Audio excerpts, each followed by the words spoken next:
Bapak Ibu, kegiatan kita pada pagi hari ini akan segera dimulai.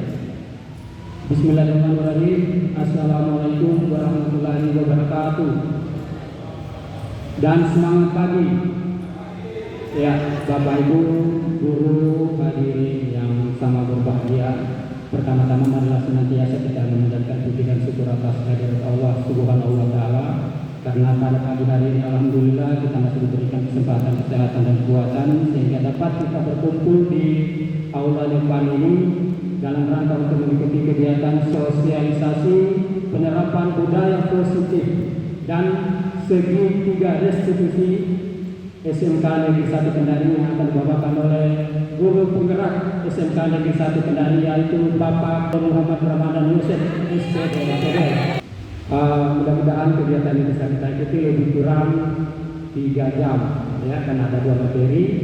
Pada kesempatan ini akan dibuka oleh Bapak Kepala SMK Negeri 1 Kendari, tapi karena beliau ada halangan atau ada kegiatan lain yang lebih penting ya, yang salah satunya dari kegiatan kita pada pagi hari, makanya akan diwakili oleh Wakasek Sarana dan Prasarana. Mudah-mudahan walaupun bukan kepala sekolah yang membuka, tidak mengurangi manfaat kegiatan kita pada pagi hari ini. Baik Bapak Ibu sekalian, ya, acara kita yang pertama adalah sambutan atau sepatah kata dari Bapak Kepala SMK Negeri 1 Kendari yang dalam hal ini diwakili oleh Wakasek Sarana dan Prasarana.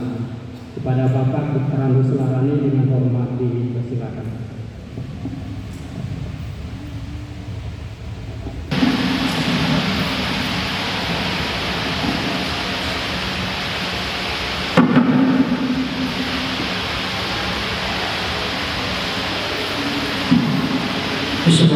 Assalamualaikum warahmatullahi wabarakatuh.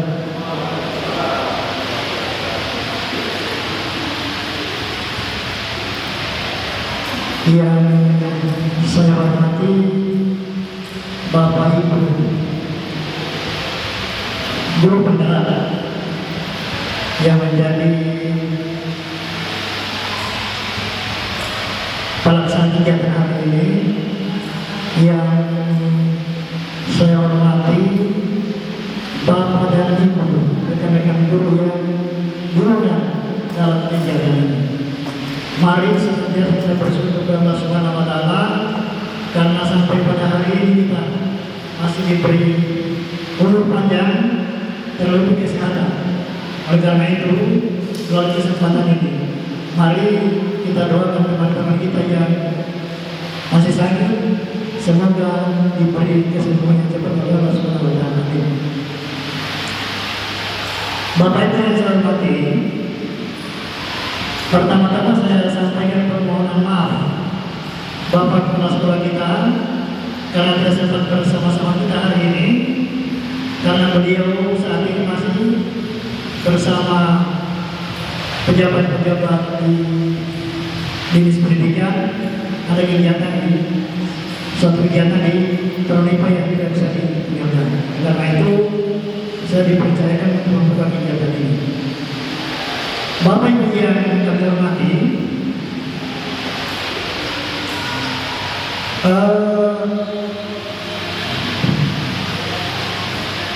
kegiatan kita hari ini adalah kegiatan yang merupakan kegiatan, salah satu kegiatan yang harus dikerjakan oleh teman-teman kita yang ikut guru penggerak.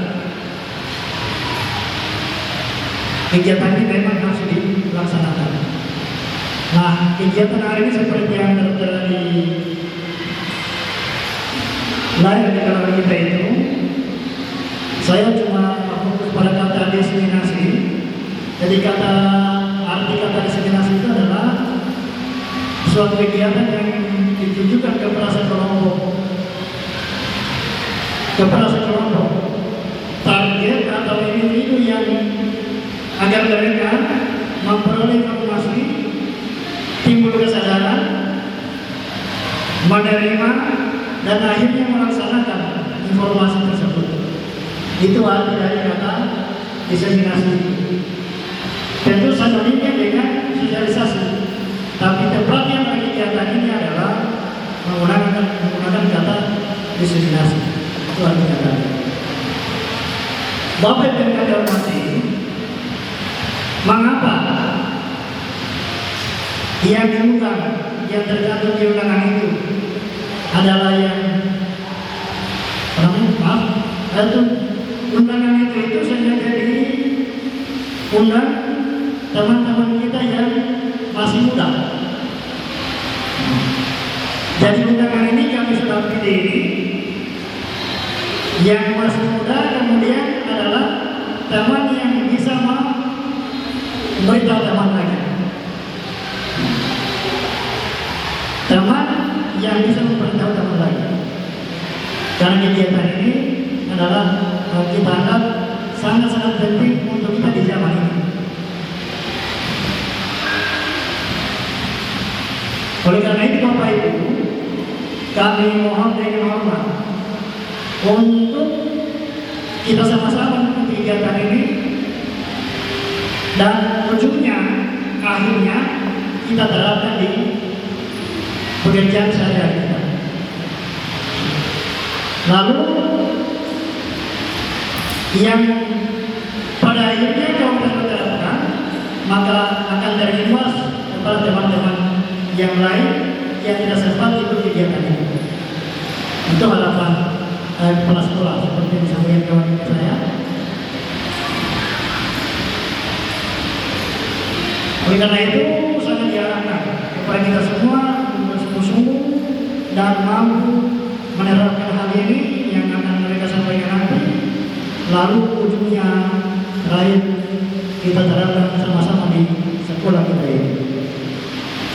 Saya kira kepada yang bisa sampaikan sebelum saya sampaikan ini, maka kegiatan ini saya buka dengan resmi dengan kata ucapan bismillahirrahmanirrahim.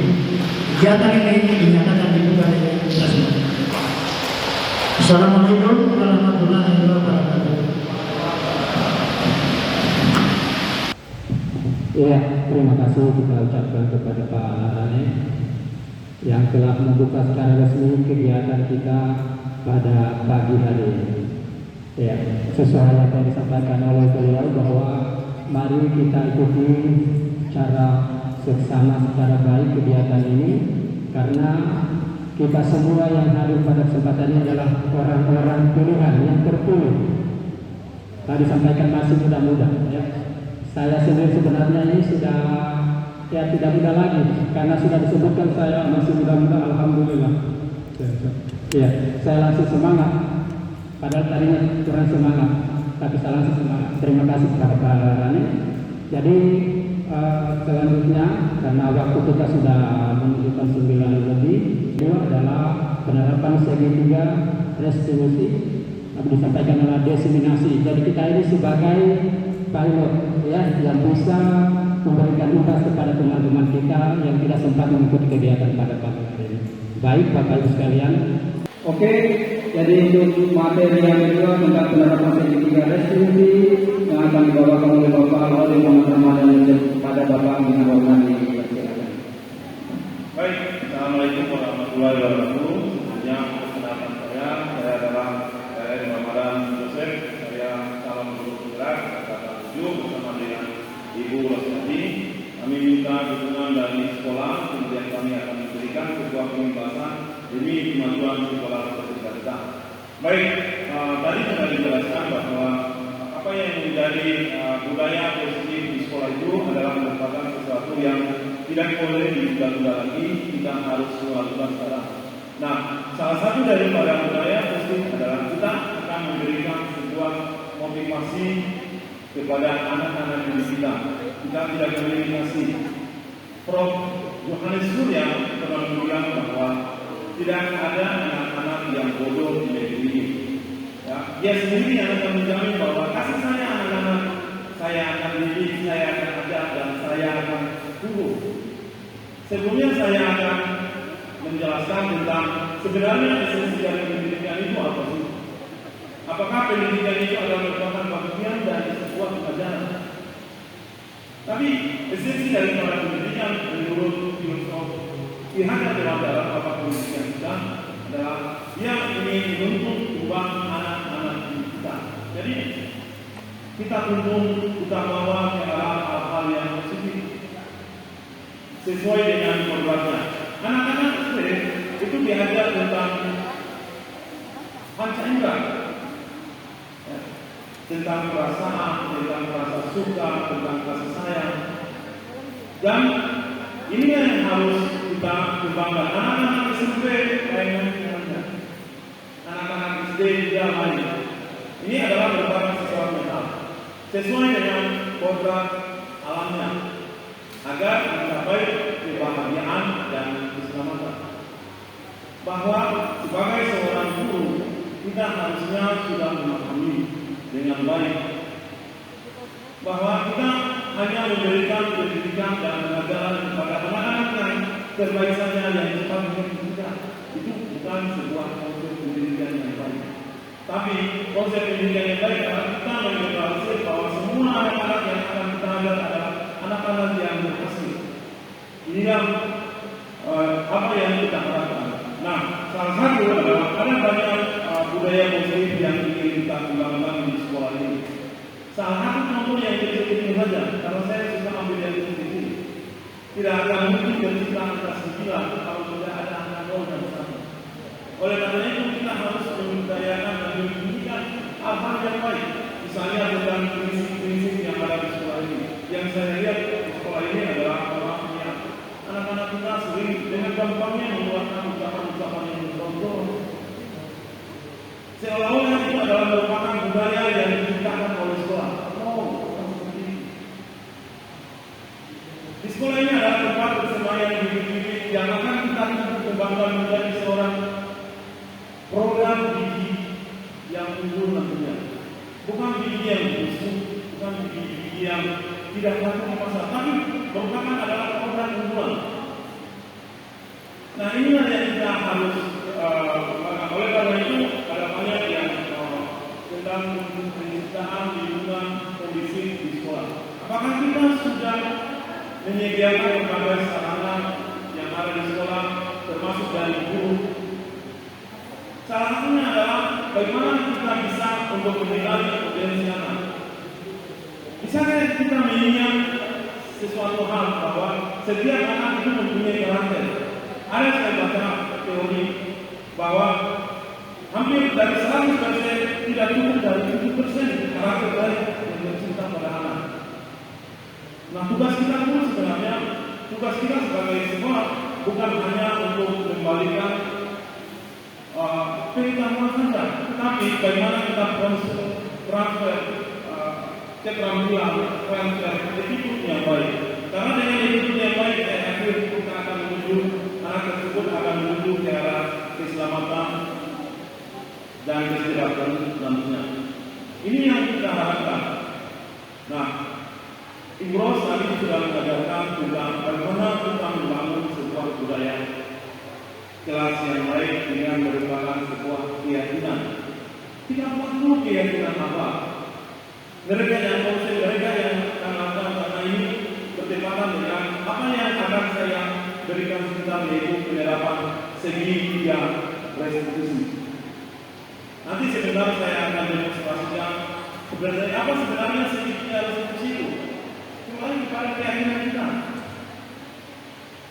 Ini yang akan kita katakan, yang akan saya jelaskan kepada rekan-rekan sekalian. Ya, jadi setiap anak itu mempunyai potensi permasalahan yang berbeda-beda antara satu anak dengan anak yang lainnya. Mungkin juga masalah internal, mungkin juga masalah eksternal. Dan ini kita guru itu sebagai seperti doa. Jadi menyelamatkan anak agar tidak terjerumus. Anak-anak yang baik saja, ini menurut teori kebebasan. Ini anak-anak yang baik saja harus dituntut karena lingkungan yang ada di bawah sana sangat berbau dengan hal-hal yang busuk, hal-hal yang hitam. Apalagi anak-anak yang mempunyai karakter atau lingkungan yang tidak baik. Nah, ini saya akan masuk pada. Nah, coba bayangkan, selama ini kita menganggap atau kita membayangkan sesuatu yang terjadi, ternyata itu pemahaman yang keliru dan salah. ilusi mengontrol guru dan murid. Kita sering memaksakan sesuatu kehendak kepada siswa, tapi siswa tidak pernah membuka diri untuk mengatakan hal itu. Misalnya, kenapa kamu tidak mengerjakan pekerjaan rumahmu? Mungkin dia hanya menilai karena dia takut terhadap gurunya, tetapi setelah di luar pagar dia akan berbuat lagi seperti itu. Ya.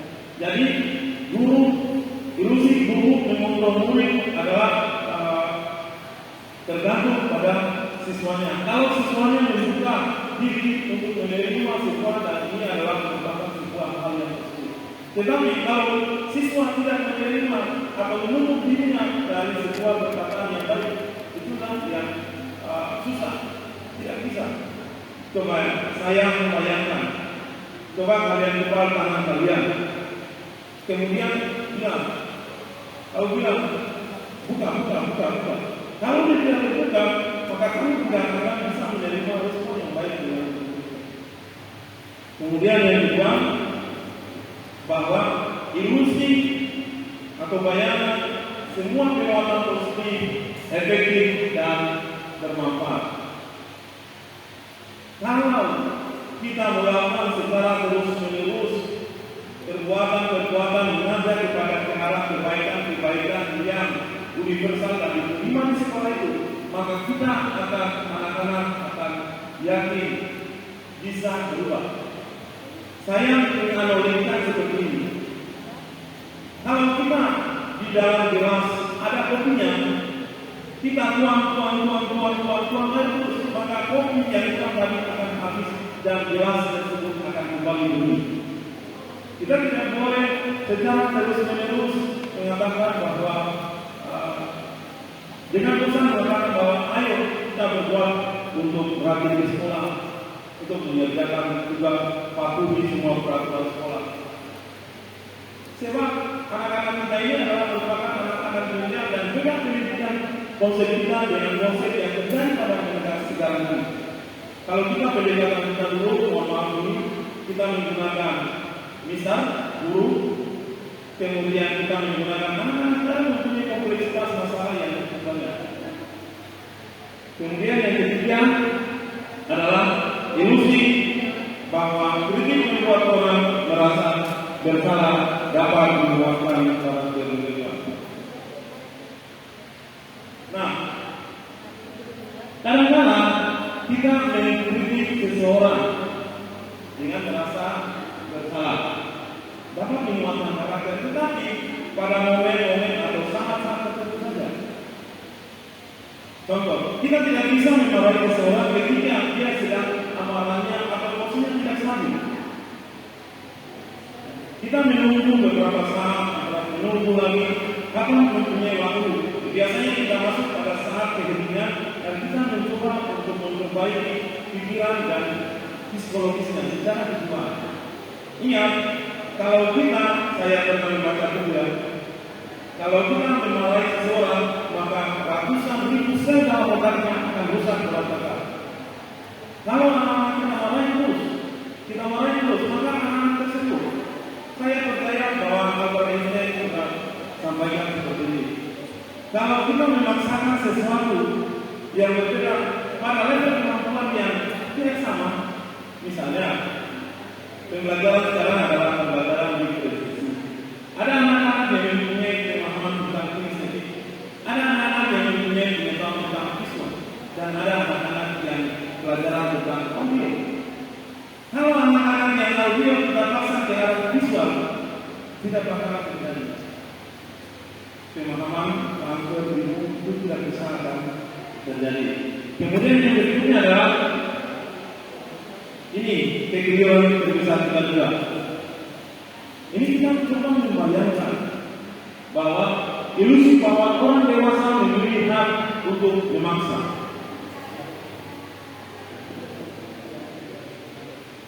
Apakah konsep ini salah atau tidak?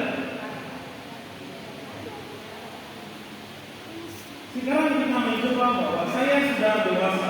Ketika guru mengatakan bahwa saya sudah dewasa, dia mencoba untuk memaksa. Ya, ternyata konsep ini salah. Mungkin dia dapat pengetahuan dari rekan sejawatnya, dari kakak sebelumnya. Ya. Nah, inilah yang menjadi semua kebutuhan kita. Mungkin ilmu pengetahuan itu bisa didapat dari teman-teman, mungkin dari komunitasnya, mungkin teman-teman sebayanya. Tapi saya yakin bahwa ketika kita memaksakan sesuatu kepada seseorang dan itu di bawah mau kita, maka hal ini salah sebenarnya. Karena kita memaksakan sesuatu. Ya. Berikutnya adalah, nah ini coba perhatikan rekan-rekan dulu. Sebenarnya di posisi manakah kita berada? Ya. Apakah kita datang di sekolah hanya posisi pengumum saja? Kita hanya mengalami orang saja? Kita hanya datang di sekolah ini hanya untuk mungkin saja ketika pembelajaran yang saya kenal sekarang ini adalah pembelajaran tentang menyenangkan. Tidak bisa sepenuhnya saat itu kita luruskan kepada siswa. Tidak bisa juga sepenuhnya kesalahan itu benar itu hanya ada guru.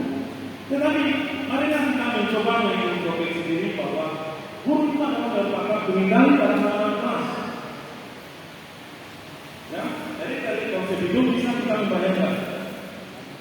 Nah, kata-kata kasar ini bukan hanya misalnya menggunakan kata secara fisik dan verbal. Mereka yakin dan percaya bahwa ketika sistem dalam sebuah sekolah itu sudah menggunakan kekerasan secara fisik, maka sistem yang ada di sekolah itu berjalan dengan stabil. Apakah Bapak Ibu percaya dengan hal tersebut?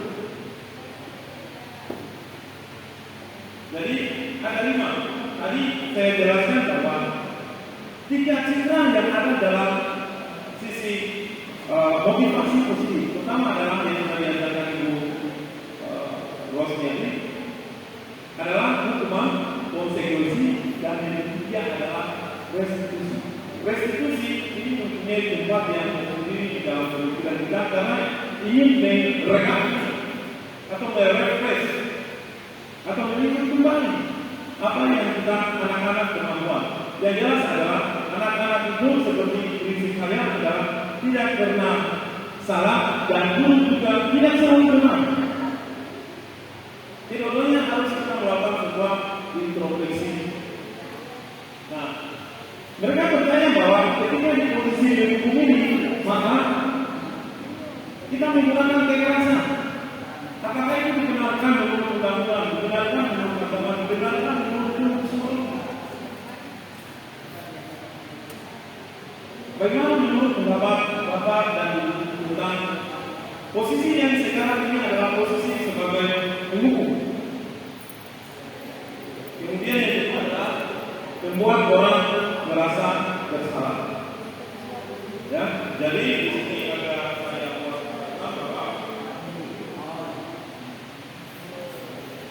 bahwa ketika orang siswa melakukan sebuah hal, sebuah salah, maka dia akan masuk dan melakukan perkataan tentang sebenarnya apa yang kita lakukan.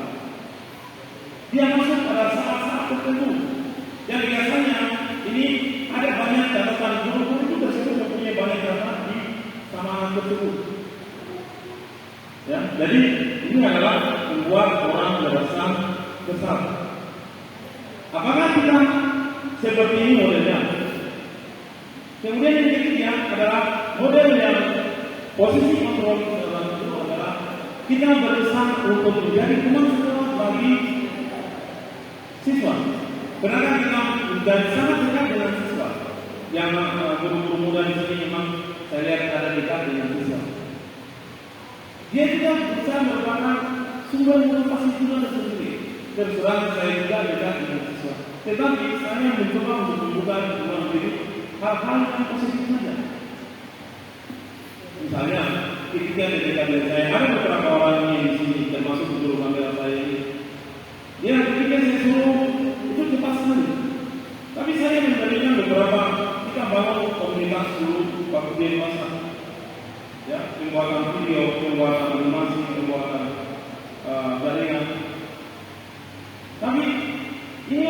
posisi kita yang kita inginkan. Tidak salah, sangat benar. Bagaimana kita mengkomunikasikan?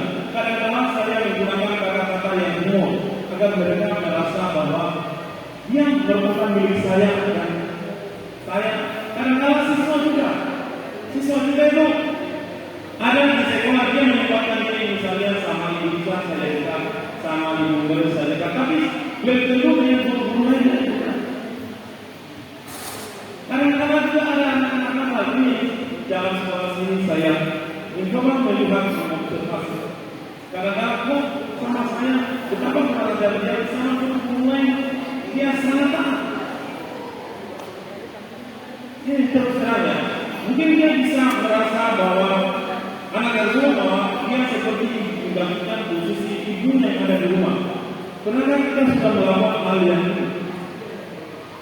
Kemudian berikutnya adalah memonitor, mengawas atau menjadi pemantau. Teman-teman guru di sini saya yakin kita sudah melakukan sebuah kegiatan memantau, melakukan pengawasan terhadap siswa kita, terhadap ketaatan, terhadap hal-hal yang menumbuhkan sikap motivasi dalam diri kita. Dia berfungsi sebagai pemantau. Dia ingin menegakkan kesepakatan, menegakkan aturan-aturannya. Apa yang harus dilakukan dan apa yang tidak boleh. Ya. Apa yang saya sampaikan bahwa hukum itu adalah dia bersifat membuat efek jerah agar jangan sampai terulang kembali atau jangan sampai dicontoh oleh orang lain. Tetapi kita harus juga punya pemikiran yang sempurna bahwa dengan adanya hukum itu tidak akan mengurangi perbuatan yang sama, tapi jelasnya bahwa hukum itu harus positif. Ya.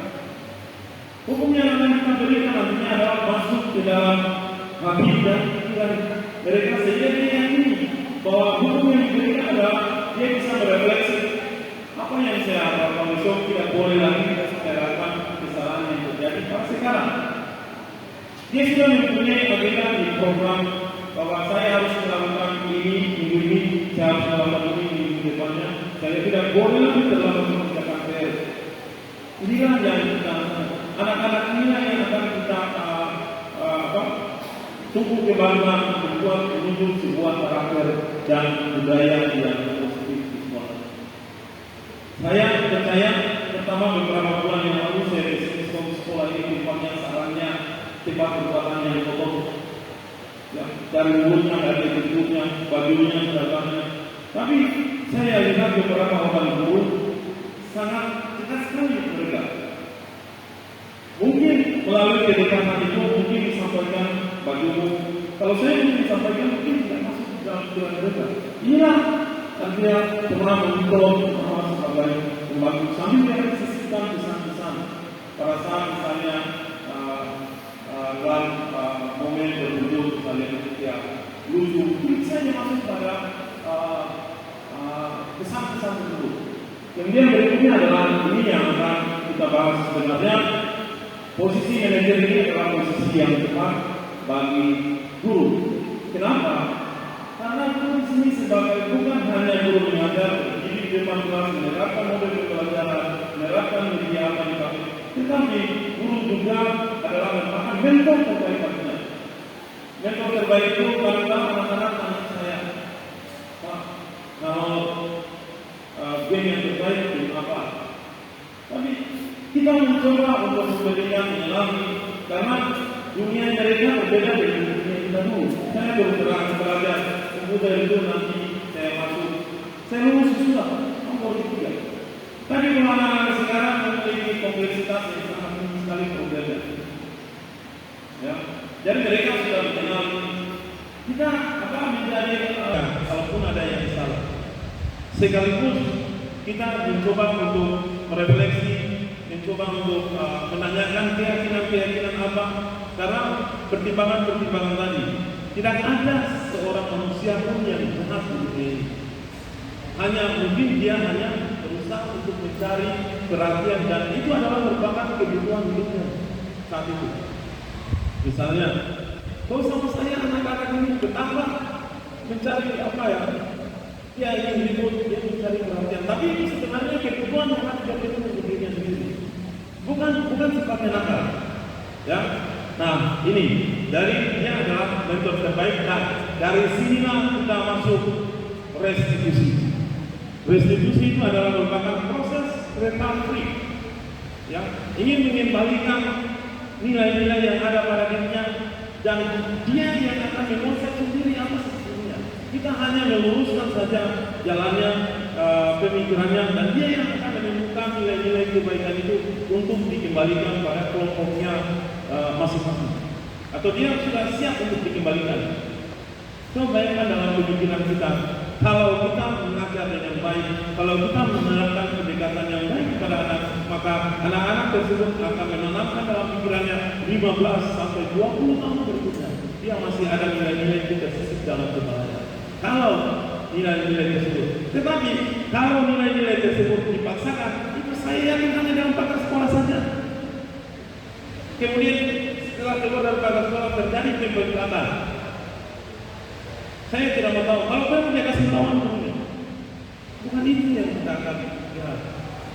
Ya, saya yakin atas dasar pemikiran bahwa semua anak-anak itu mempunyai kelakuan dan nilai yang baik. Kadang-kadang kita menlabel bahwa anak-anak tersebut bermasalah. Pemikiran saya dulu seperti itu, tapi sekarang sudah mindset atau paradigma berpikir saya sudah saya tinggalkan. Ya. Tetapi anak-anak itu adalah dia mencari sebuah kebutuhan, dia mencari agar dia merasa diperhatikan, dan guru-guru ada sebagian yang tangkap dan ada sebagian yang tidak, ada sebagian yang menganggap itu bahwa sebuah kenakalan, ada sebuah menganggap biarkan saja. Ya, nah inilah posisi kontrol yang paling baik. Nah, ini apa itu restitusi? Kalau kata-kata re itu berarti kita back kembali. Adalah proses menciptakan sebuah kondisi-kondisi yang unik. Kondisi bagi murid untuk memperbaiki kesalahan mereka sendiri sehingga mereka bisa kembali pada kelompoknya. Bukan kita yang membuat aturan. Kenapa saya tanyakan bahwa Anda kenal dengan keyakinan kelas yang pernah kalian buat? Apa Anda pernah sepakat dengan keyakinan kelas yang pernah kita bicarakan? Apakah pernah kita pertemuan awal pelajaran kita membuat bahwa kita harus mengerjakan PR, kita harus membersihkan kelas, kita harus menghormati, kita harus saling membantu menolong. Dan mereka semua pada di rumah. Kenapa? Karena restitusi ini adalah merupakan kita ingin menanamkan sebuah nilai kebenaran dari sebuah keyakinan yang telah dibuat. Ini dia. Ya. Ini nanti sebentar saya putarkan. Saya lihat skenario daripada restitusi. Nah, ada beberapa ciri dari restitusi tersebut. Yang jelas tadi pengertiannya restitusi itu adalah kita ingin merefleksi kembali apa yang mereka buat dan mereka menemukan solusi sendiri. Itu yang akan kita ingin bawa. Itu bahasa sederhananya. Pertama adalah restitusi bukan untuk kesalahan, namun untuk belajar dari kesalahan. Maksudnya seperti ini. Restitusi itu bukan sebuah kesalahan itu tidak bisa ditebus. Kesalahan itu tidak bisa diganti dengan uang. Kesalahan itu tidak bisa diperbaiki. Yang terjadi semuanya berlalu. Kita hanya melihat besok jangan lagi terlambat ya.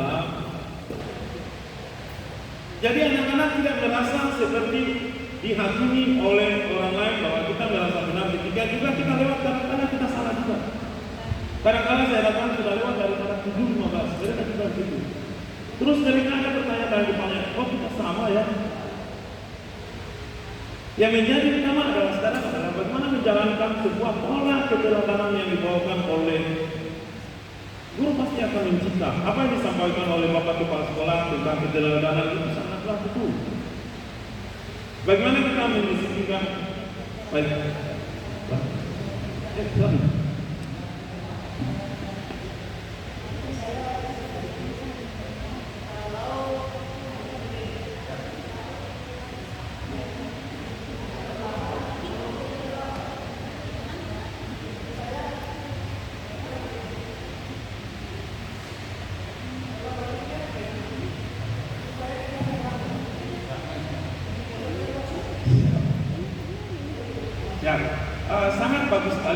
memahami apa yang disampaikan, tapi yang disampaikan oleh Pak Larane sebenarnya kita juga mengalami sebuah dilematika juga sebenarnya, karena kita di urusan keluarga itu mempunyai sangat banyak urusan juga dari mungkin hal yang manusiawi, tapi itu menurut konsep yang idealnya. Ketika anak-anak kita marahi, kenapa baju berubah? Mungkin dia mencontoh gurunya sebagai aturan atau standar dalam sekolah itu. Ya, misalnya, kalau misalnya dia mungkin bisa merasa yakin bahwa apa yang ada di buku itu adalah merupakan sebuah pembenar yang ada dalam kelas. Guru adalah itu merupakan model dan merupakan sumber pembenar salah satunya dalam sekolah.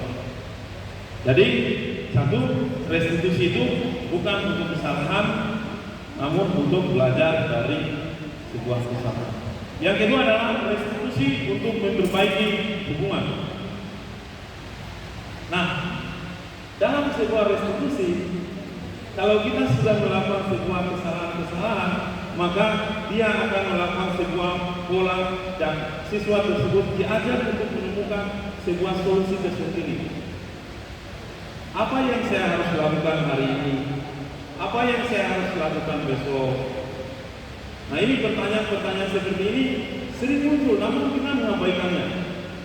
Kemudian yang ketiga adalah restitusi itu adalah sebuah tawaran bukan paksaan. Artinya, sebagai seorang yang dewasa, kita bagaimana melakukan proses dialog dengan mereka.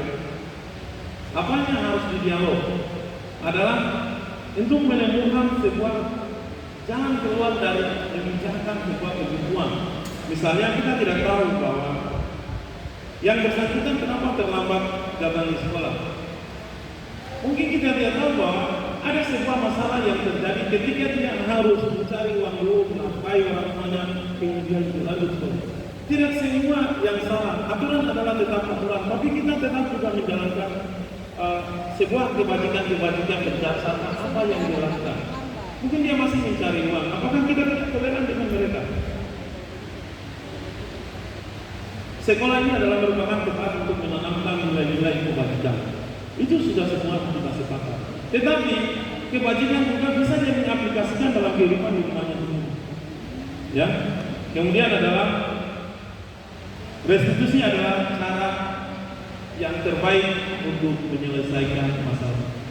Oke, ini saya akui bahwa restitusi itu kita menggali akar dari sebuah kesalahan, kita menemukan, kita meluruskan identifikasi masalah, verifikasi, kemudian kita menanyakan keyakinan yang dia yakini sebagai sebuah yang kita percaya sebagai sebuah kebenaran. Kemudian berikutnya adalah restitusi fokus pada karakter, bukan pada tindakan buruk. Kemudian restitusi fokus pada solusi. Saya kira semua persoalan-persoalan yang kita lakukan itu sebenarnya kita memecah untuk memecah kebuntuan yang terjadi sehingga dia tidak mengulangi perbuatannya lagi. Nah, baik, ini satu adalah nanti saya perlihatkan videonya. Sesudah ini segitiga restitusi atau restitusi triangle ada 3 langkah. Pertama adalah kita ingin menstabilkan keadaan dulu, ya. Kita ingin mengubah identitas anak dari yang gagal karena sering melakukan sebuah kesalahan menjadi orang yang sukses. Anak yang melanggar peraturan karena sedang mencari perhatian adalah anak yang sedang mengalami kegagalan. Dia mencoba untuk memenuhi kebutuhan dasarnya, namun ada benturan. Ya, jadi seperti itu. Kemudian yang kedua adalah validasi tindakan yang salah. Setiap tindakan yang kita lakukan dengan suatu tujuan yaitu memenuhi kebutuhan dasarnya. Nanti sebentar saya perlihatkan. Kemudian yang ketiga adalah menanyakan keyakinan kalau langkah 1 dan langkah 2 telah sukses, maka kita mencoba untuk menghubungkan 1 dengan 2. Ya. Nanti sesudah ini saya coba untuk memutarkan video yang kami buat bersama ini tentang penerapan segitiga restitusi di sekolah.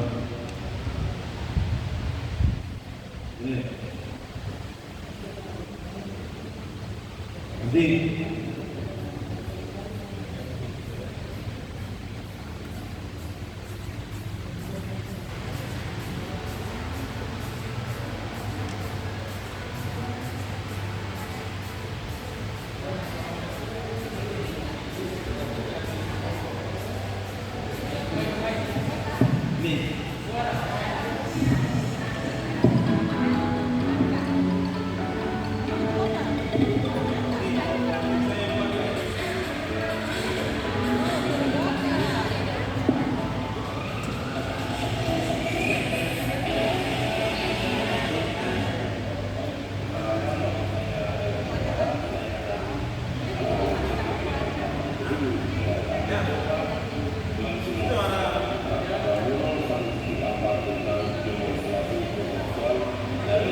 salah. Kita ingin mengarahkan dia agar bahwa apa yang dia yakini itu salah. Apa yang dia berbuat itu adalah sebuah kesalahan. Ya. Kemudian yang berikutnya adalah ini, ya, menyatakan keyakinan bahwa pernahkah kita membuat sebuah keyakinan di dalam kelas tersebut? Ya, apa yang kita telah buat keyakinan itu? Ya, jadi dengan kita membuat sebuah keyakinan di kelas, maka menjadi patron kita dalam mengambil sebuah tindakan, dan anak-anak merasa tidak terhakimi dengan mudah oleh guru. Kita tidak tahu bahwa dari kasus yang nomor 2 tadi, yang nomor 2, kita tidak tahu.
bahwa tindakan yang dilakukan itu adalah salah. Kita ingin mengarahkan dia agar bahwa apa yang dia yakini itu salah. Apa yang dia telah berbuat itu adalah sebuah kesalahan. Ya. Kemudian yang berikutnya adalah ini, ya, menyatakan keyakinan bahwa pernahkah kita membuat sebuah keyakinan di dalam kelas tersebut? Ya, apa yang kita telah buat keyakinan itu?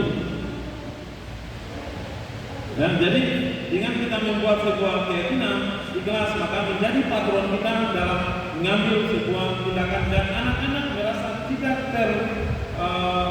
terhakimi begitu dengan mudah oleh guru. Kita tidak tahu bahwa dari kasus yang nomor 2 tadi, poin yang nomor 2, kita tidak tahu masalahnya apa. Mungkin rumahnya kebakaran, mungkin pada saat itu longsor rumahnya, mungkin juga akibat keluarganya masalah yang ada terjadi dalam keluarganya. Kita selama ini menjudge dia bahwa itu kau tidak mau pemanas, kau apa? Kau tidak pernah, memang kau nakal. Tapi kita tidak pernah menanyakan kenapa kau tidak pernah membuat.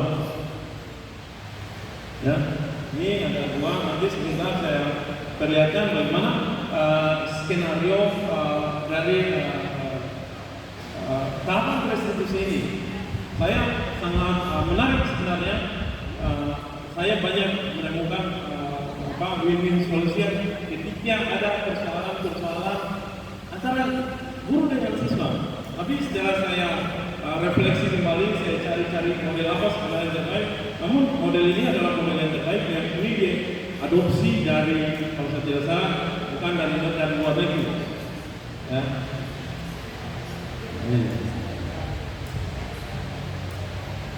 Nah, ini dia. Dia sampaikan bahwa saya memang salah, saya ingin berubah, saya tidak mau lagi terlambat di sekolah, saya harus rajin dalam mengerjakan tugas. Dan ini ada dua. Ini yang kedua. Tapi saya ingin perlihatkan bahwa ada sebuah skenario dalam baik, mari kita lihat dan bisa kita berdialog ketika ini ada sebuah kasus yang saya skenario ini tidak mengerjakan tugas. Ini skenario-nya saya buat sendiri, pasti sama juga dengan apa yang selama ini dalam kelas, hanya ada pembeda-pembeda. Mungkin misalnya siswa assalamualaikum, guru waalaikumsalam. Sengaja saya sendiri mengantar ini masuk ke sini untuk karena beberapa hari ini tidak menyentuh tugas. Ya. Kemudian siswa ya Pak, saya salah. Kemudian tahapan menstabilkan identitas. Ini ya, perkataannya seperti ini. Ini redaksi dari anak-anak sendiri yang buat ini. Ini bahasanya anak-anak. Ini saya catat tahapan itu. Kalau seperti itu, Anda sadar apa yang sudah terbuat, menunjukkan diri sendiri sehingga prestasinya bisa turun. Nah, kemudian siswa itu menjawab bahwa ini saya salah, sekali lagi saya minta maaf. Ya, jadi saya ingin menstabilkan posisi saya ini di bagian sini, bahwa sebenarnya tindakan tersebut adalah jangan diulangi lagi. Guru tidak mau hanya mengucapkan salah saja, tapi harus ada tindakan untuk memperbaikinya. Ini adalah merupakan tahapan menstabilkan identitas. Ya. Kemudian berikutnya adalah tahapan memvalidasi tindakan yang salah. Ya, jadi dia sudah ada pengakuan bahwa salah. Kemudian berikutnya adalah saya ingin bertanya kepada Anda, kenapa tidak mengerjakan tugas yang saya sudah berikan? Informasinya sudah ada. Apakah informasi tersebut tidak jelas atau ada menjadi hal lain yang menjadi penyebabnya? Ya, jadi apakah ada faktor lain penyebabnya? Nah, ini tahap verifikasi tindakan yang salah kemudian dia jawab siswa itu bahwa sebenarnya dia sudah kerja, hanya mungkin salah ambil buku tugas, mungkin salah ambil buku lain, kita tidak tahu. Kemudian berikutnya adalah menanyakan keyakinan. Ini ada kata kuncinya di sini. Waktu kita masuk, kita sudah buat kesepakatan kelas bahwa salah satunya adalah ketetapan menjalankan tugas. Nah, oke. Kemudian gurunya juga satu kata yang menjadi ciri dari keyakinan kelas, salah itu adalah hal yang manusiawi. Pak Guru tidak mau lagi terjadi hari ini. Sekarang saya minta agar Ananda harus lebih amanah, lebih bertanggung jawab lagi, serta lebih disiplin.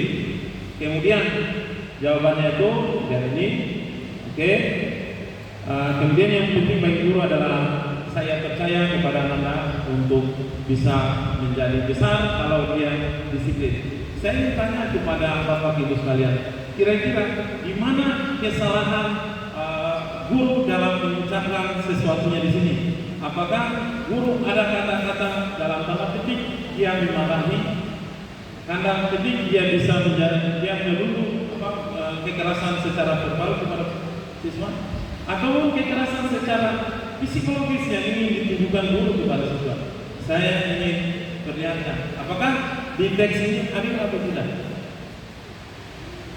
Ya.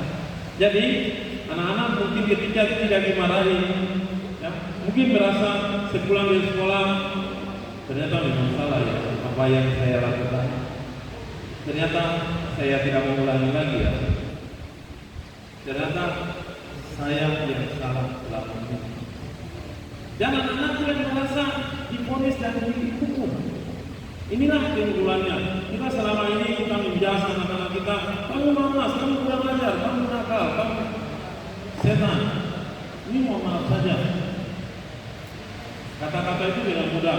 Dan mereka juga akan mengikuti. Mungkin kita, kenapa anak-anak sekolah di sini banyak ini? Kita dengar kita dari dunia sebagai sumber pendidikan yang ada dalam kelasnya. Ya. Nah, ini nih yang menjadi sebuah diskusi dalam kelas. Saya yakin bahwa sekali lagi saya garis bawahi bahwa ketika kita melakukan hal yang terbaik dalam anak, maka dia akan menyimpan dalam memorinya sebagai sebuah kebenaran, ya, mengaplikasikan dalam kehidupan sehari-harinya. Dan saya yakin saya mau tidak mau lihat perbandingan apa yang ada budaya positif yang telah terbangun dalam sekolah ini dengan sekolah yang ada di sana. Kalau Bapak Ibu pernah jalan-jalan di sekolah di atas gedung itu, apa yang terjadi? Dengan budaya salam, sapa, budaya di situ. Apakah ada yang menjadi berbeda antara sekolah anak-anak kita di sini dengan anak-anak yang di sebelah? Saya mau di generasi kelas 10 yang ada di kelas 10 ini kita memutus rantainya agar kita mempunyai keberlanjutan di kelas 2 dan kelas 3-nya. Saya mau bahwa budaya positif akan berjalan dengan baik apabila kita mempunyai komitmen yang kuat, komitmen yang bagus untuk menata perilaku kita. Kalau perilaku kita sudah menunjukkan sisi positif, adalah merupakan hal yang berbanding lurus dengan tingkat pengetahuan dan pemahaman kita. Karena yang mempengaruhi pengetahuan adalah biasanya adalah attitude kita yang kita lakukan.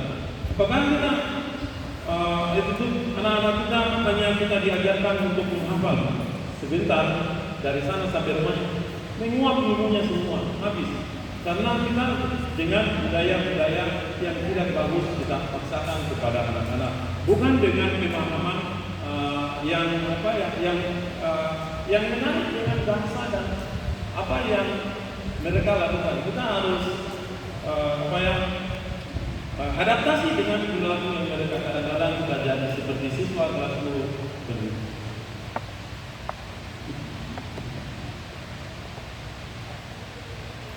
Baik, saya kira itu saja yang menjadi fokus diskusi saya pada hari ini. Mudah-mudahan apa yang saya bagikan bisa menjadi sumber kekuatan kita dalam memberikan pembelajaran di kelas. Baik, ada yang ingin ditanyakan atau ada yang ingin dibahas bersama atau mungkin konsep saya yang salah, saya persilakan kepada Bapak Ibu Guru.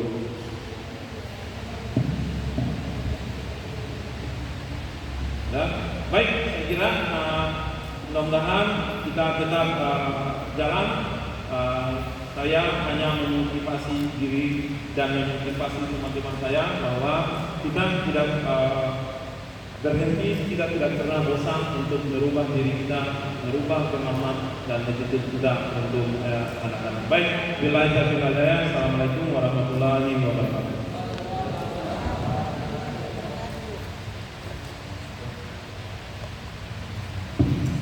Ya, terima kasih kepada narasumber kita, calon guru penggerak, tapi sepertinya ini bukan lagi calon, tapi sudah guru penggerak. Ya, mudah-mudahan dapat menggerakkan kita semua, mulai dari ujung kaki sampai ujung rambut. Ya. Kenapa? Karena kita melihat kondisi sekolah kita saat ini memang kalau kita bandingkan dengan sekolah-sekolah yang lain, kita termasuk agak ketinggalan, baik dari segi perilaku, tindakan, prestasi akademik maupun non-akademik. Tapi kita belum terlambat. Ya, dari memulai itu sebenarnya ya, tidak susah. Yang penting butuh kesadaran kita semua. Mudah-mudahan apa yang diberikan kepada kita semua, khususnya pada anak-anak muda, walaupun Palarani tadi sudah, tapi dia masih muda juga. Ya, mudah-mudahan marilah kita bersama-sama mulai membangun sekolah kita ini.